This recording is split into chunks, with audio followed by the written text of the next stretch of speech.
नमस्कार, सुप्रभात। आप सभी का दिन शुभ एवं मंगलमय हो। स्वरूप आयुर्वेदिक क्लिनिक के रोजाना के सुविचार के दिनचर्या की इस श्रृंखला में आप सभी का हार्दिक स्वागत है।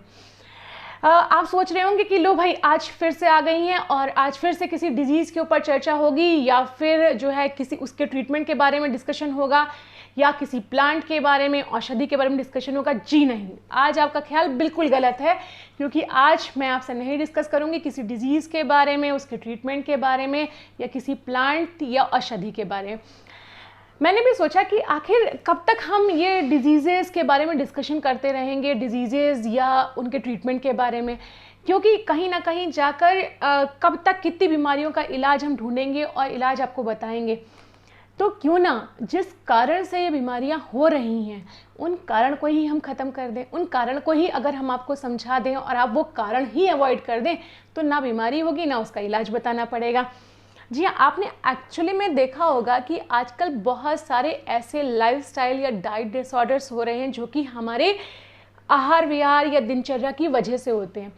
और होता क्या है कि ऐसी कंडीशन में हम लोग को ऐसे बहुत सारे रोग हो जाते हैं जिनके कारण का हमें कुछ पता ही नहीं चलता और हम जान ही नहीं पाते कि आखिर ये रोग हमें हुआ क्यों है। और यही नहीं, आप कुछ ऐसे लोग भी देखेंगे, बहुत सारे ऐसे लोग होते हैं जिन्होंने अपना पूरा जीवन बिल्कुल नियम पूर्वक बिताया होता है।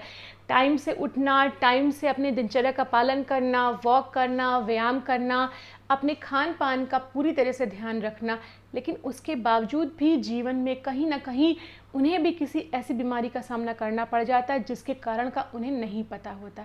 लेकिन आप खुद सोचिए, अगर कोई चीज़ घट रही है तो कहीं ना कहीं उसको घटित करने वाला कोई ना कोई तत्व मौजूद ज़रूर हुआ होगा, कोई ना कोई तो कारण बना होगा उस बीमारी को उत्पन्न करने में। लेकिन वो कारण हमें समझ नहीं आता और ख़ास तौर पे उन लोगों के केस में तो बिल्कुल ही नहीं समझ में आता जिन्होंने अपना पूरा जीवन नियम पूर्वक सुबह नियम से उठने में, वॉक करने में, व्यायाम करने में, अच्छी डाइट लेने में बिताया होता है। लेकिन फिर भी उन्हें ऐसे रोग हो जाते हैं। आजकल लाइफस्टाइल डिसऑर्डर्स जैसे कि डायबिटीज़ हो रही है, हाइपरटेंशन हो रहा है और कैंसर जैसे रोग बहुत ज़्यादा देखने के लिए हमें मिल रहे हैं। सोरियासिस जैसी स्किन डिसऑर्डर्स हो जाती हैं और हमें इन सब रोगों का कोई कारण नहीं मालूम दे देता कि आखिर ये रोग हमें हुआ क्यों है। लेकिन क्या आपको लगता है कि ये रोग सिर्फ आज ही के टाइम में हो रहे हैं? क्या पहले के ज़माने में ये रोग नहीं होते थे? लेकिन ये भी सच है कि पहले के टाइम में भले ये रोग होते थे पर इनकी संख्या या कह सकते हो कि इन नंबर ऑफ़ पेशेंट्स इनके बहुत कम होते थे, जबकि उसी अपेक्षा आज के टाइम में नंबर ऑफ़ पेशेंट इन चीज़ों के ज़्यादा होने लगे हैं और हमें इन सब के ये रोग जो है वो ज़्यादा संख्या में देखने के लिए मिलने लगे। तो क्या है, और जब ऐसे लोगों को ये रोग होते हैं जिन्होंने अपना जीवन नियम पूर्वक बिताया है तो वो ये मान लेते हैं आखिर में कि शायद ये हमारा जो है लाइफस्टाइल जो हमारे पूर्व जन्मों का कर्म है उन कर्मों की वजह से ऐसा हुआ है। हमने कोई पिछले जन्म में पाप किए होंगे, उन पापों की सज़ा मिल रही है। तो क्या पिछले जन्म में, पहले के टाइम में लोग पाप नहीं करते थे? क्या पहले के जन्म में जो है वो पहले पुराने समय में जो है पूर्व जन्म के कर्मों का फल नहीं होता था? तब ये रोग इतने क्यों नहीं होते थे और आज ही क्यों हो रहे हैं? क्या कभी आपने ये बात सोची है? क्यों ये डिजीज़ेस का सामना करना पड़ जाता है? क्यों ऐसे रोग आज के टाइम में ज़्यादा हो रहे हैं? तो एक्चुअल में क्या है कि इन सब रोगों का जो मेन कारण है वो कहीं ना कहीं हम खुद हैं। और अब आप सोचेंगे कि हम कैसे हैं? भाई हमने तो, बहुत सारे लोगों ने तो अपना जीवन नियम पूर्वक बिताया है, घर का ही खाना खाना, फास्ट फूड से बहुत दूर रहना, ऐसे फूड जो कि नुकसान देते हैं, बाहर की चीज़ें नहीं लेना, नियम पूर्वक जीवन बिताने के बावजूद भी उनको ऐसी बीमारियों का सामना क्यों करना पड़ रहा है? और तो उसका जवाब आज मैं आपको देने जा रही हूँ।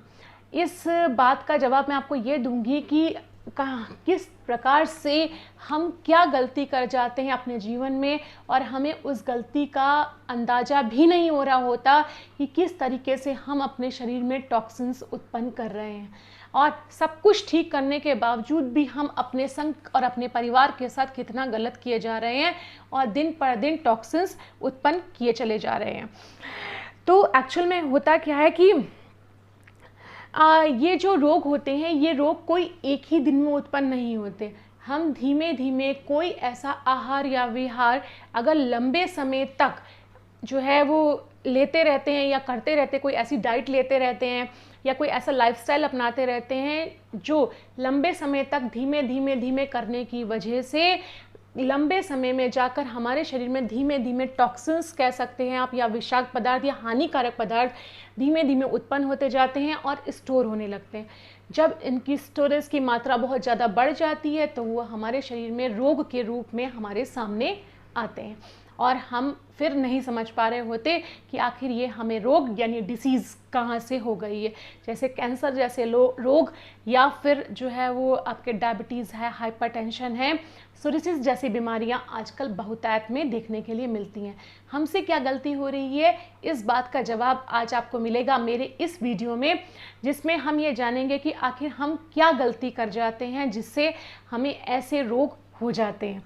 तो एक्चुअल में क्या है कि आज के टाइम में देखा जाए तो सोशल मीडिया का टाइम है। हम सोशल मीडिया से अपने परिवार के लिए बहुत जागरूक हो गए और क्या उसके लिए, हमारे बच्चों के लिए, हमारे परिवार के लिए क्या हेल्दी है क्या नहीं है, बहुत सारे वीडियोस देखते हैं यूट्यूब पे या इसके अलावा गूगल सर्च करते हैं और हेल्दी से हेल्दी फूड अपने परिवार को या बच्चों को देने की कोशिश करते हैं। लेकिन गूगल या सोशल मीडिया हमें ये तो बता देता है कि हेल्दी क्या है आपके लिए और अनहेल्दी क्या है, लेकिन वो हमें ये नहीं बताता कि हमें कौन सा हेल्दी फूड कब लेना चाहिए और कैसे लेना चाहिए और कौन सा कब नहीं लेना चाहिए और कैसे नहीं लेना चाहिए।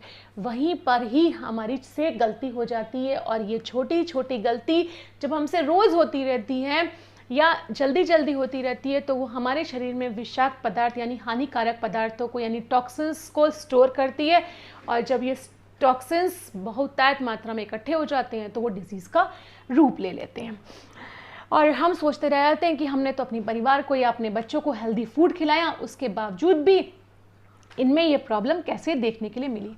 तो क्या आपने नहीं देखा कि आज के परिवेश में जहाँ हेक्टिक लाइफस्टाइल हो चुका है और हमारा रूटीन बहुत ज़्यादा बिजी रहता है, वहाँ पर हम में से परिवार के अधिकतर लोगों के पास तो इकट्ठा बैठकर खाना खाने का टाइम ही नहीं होता कि हम इकट्ठे बैठकर ब्रेकफास्ट कर लें या लंच कर लें या डिनर करें। सभी के अलग अलग टाइम हो जाते हैं लेकिन फूड तो एक ही साथ प्रिपेयर होता है। तो अब होता क्या है कि फूड प्रिपेयर हुआ और भले ही घर की किसी भी फीमेल ने करा या फिर बाहर से आपकी मेड बना के गई और वो मेड बना के चली जाती है। अब कुछ लोगों ने पहले कर लिया, अब जो लोग बच गए वो जब आते हैं और खाना ठंडा हो चुका होता है तो वो सोचते हैं कि भाई कहा गया है, हमने सोशल मीडिया पढ़ा है या हमने इंटरनेट पे पढ़ा है कि ठंडा खाना नहीं खाना चाहिए, ठंडा खाना खाना से नुकसान होता है, खाना गर्म ही खाना चाहिए। अब हम सोचते हैं कि माइक्रोवेव तो है ही, 2 मिनट में खाना गर्म हो जाएगा। अगर माइक्रोवेव नहीं भी है तो हम गैस पे खाना गर्म कर लेते हैं और हम उस ठंडे खाने को फिर से गर्म करते हैं और खाते हैं और हम सोच रहे हैं भाई हमने तो घर का ही खाना खाया है और वो भी गरम गरम खाया तो हमें तो कोई बीमारी होनी नहीं है, लेकिन फिर भी हम बीमार हो जाते हैं। बहुत सारे लोग जो ऑफिस जाते हैं वो ऑफिस में आजकल ऑफिस वाले भी बहुत सारी फैसिलिटीज़ देने लगे कि हमारे वर्कर्स एम्प्लॉयज़ जो है वो खुश रहें, उनके लिए सारी फैसिलिटीज़ रहें। तो वहाँ पर किचन में एक माइक्रोवेव रख दिया जाता है कि उनको ठंडा खाना ना खाना पड़े और उनके लिए वहाँ पे माइक्रोवेव में टिफ़िन गर्म हो जाए। तो ज़्यादातर वर्कर्स जो है अपना टिफ़िन लंच टाइम में वहाँ पे माइक्रोवेव में गर्म करा लेते हैं। खाना गर्म हो गया, अब सोचा घर का ही खाना खा रहे हैं ऑफिस में और वो भी गर्मा गर्म खा रहे हैं तो भाई हमारी हेल्थ तो अच्छी रहनी ही रहनी है, हम कैसे बीमार पड़ सकते हैं, लेकिन फिर भी हम बीमार पड़ जाते हैं। तो क्यों पड़ जा रहे हैं? हम घर का खाना खा रहे हैं, गरम गरम खा रहे हैं और बासी भी नहीं है, ख़राब भी नहीं हुआ है, फिर क्यों हम बीमार पड़े जा रहे हैं? इसका कारण कहाँ है जी? इसका कारण आप खुद हैं। जो आप ये कर रहे हैं वही सबसे बड़ा आपका कारण है। पौष्टिक खाना खाने के बाद भी, गर्म खाने के बाद भी आप क्यों बीमार पड़ रहे हैं? इस बात का जवाब हमारे आचार्यों ने शास्त्रों में दिया है, जो मैं अब श्लोक के रूप में आपके सामने ला जा रही हूँ। आचार्य भाव प्रकाश ने जो है वो कहा है, अपने भाव प्रकाश संहिता में बताया गया है, घृतम तैलम च पानीयम कषायम व्यंजन आदिकम पक्त्वा शीति कृतम च उष्णम तत् सर्व स्याद विष उपमम। आचार्य ने बिल्कुल साफ साफ हमारे शास्त्रों में ये बात कही गई है कि घी तेल यानी कि जो ऑयली सब्सटेंस होते हैं, जल पानी क्वाथ यानी कि जो हम लोग काढ़े बनाते हैं वो, और व्यंजन जो हम भोज्य पदार्थ यानी कि सब्जी वगैरह बनाते हैं, ये सभी द्रव्य अग्नि पर रखने से जब पक जाते हैं, पकने के बाद जब ये शीतल हो जाते हैं और अगर आप इन्हें पुनः गर्म करते हैं तो पुनः गर्म करने पर इनके अंदर टॉक्सिन्स यानी विष उत्पन्न हो जाता है।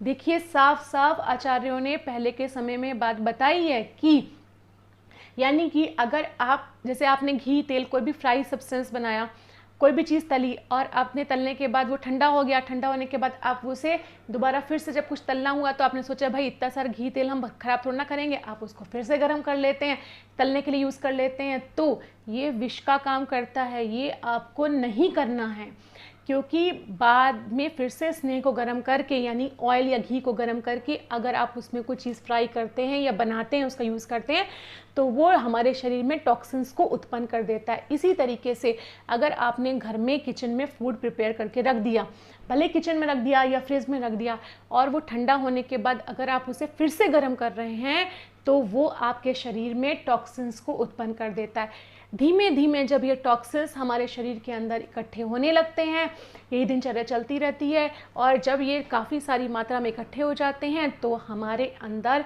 डिजीज़ का यानी रोग का रूप ले लेते हैं। और हम सालों साल यही सोचते रह जाते हैं कि आखिर हमने क्या गलती कर दी, हम तो अपने परिवार को ताज़ा खिला रहे थे, हम तो अपनी हेल्थ का पूरा ध्यान रख रहे थे, फिर हमसे गलती क्या हुई। तो आज ही इस बात की गांठ बांध लीजिए कि बने हुए खाने को दोबारा गर्म नहीं करना है। अब आप सोचेंगे कैसा संभव है, तो देखिए अगर घर में जो भी खाने का टाइम है, अगर घर के सदस्य से इकट्ठे बैठकर खाते हैं या घर के आसपास ही हैं, तो कोशिश करिए खाने के समय के थोड़े से पहले ही खाना बनवाइए या बनाइए, जिससे कि आप उसे तुरंत यूज़ कर सकें। इन केस अगर आप घर में नहीं आकर खा सकते हैं और आपको टिफ़िन लेकर ही जाना होता है सुबह, तो बहुत सारे ऐसे हॉट केस वगैरह आते हैं जिसमें खाना ऑलमोस्ट इस हद तक तो गर्म रहता ही है, पूरा गर्म ना रहे, इस हद तक तो रहता ही है कि आप उसे खा सकें हैं और आपको उसको रीहीट ना कराना पड़े। तो आज से ही गांठ बांध लीजिए कि आप जो है वो खाने को दोबारा रीहीट यानी गर्म नहीं कराएंगे ठंडा करने के बाद। और जो घी तेल वगैरह हैं इन्हें दोबारा से आप जो है वो रीयूज़ में नहीं लाएंगे। साथ ही साथ आप जैसे हम लोग चाय कॉफ़ी बना लेते हैं, तो आप ये सब बनी हुई चीज़ों को भी दोबारा गर्म करके यूज़ नहीं करेंगे। जब आपको इस्तेमाल करनी हो तभी बनाइए और तभी लीजिए, और अगर आपने बना ली है तो उसी समय थोड़ा सा समय निकालिए अपने लिए, क्योंकि आपकी सेहत आपकी प्रायोरिटी है। आपको पहले अपने स्वास्थ्य का ध्यान रखना है, तभी आप सब कुछ कर सकते हैं।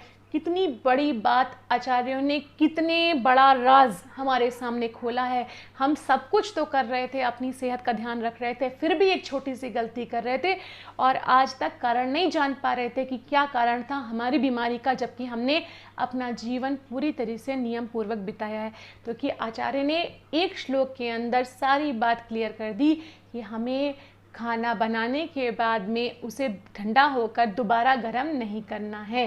ये बात आज से गांठ बांध लीजिए और अपने परिवार का, अपना और अपने बच्चों का पूरा ध्यान रखिए, क्योंकि स्वास्थ्य को स्वस्थ रखना ही हमारे हाथ में है।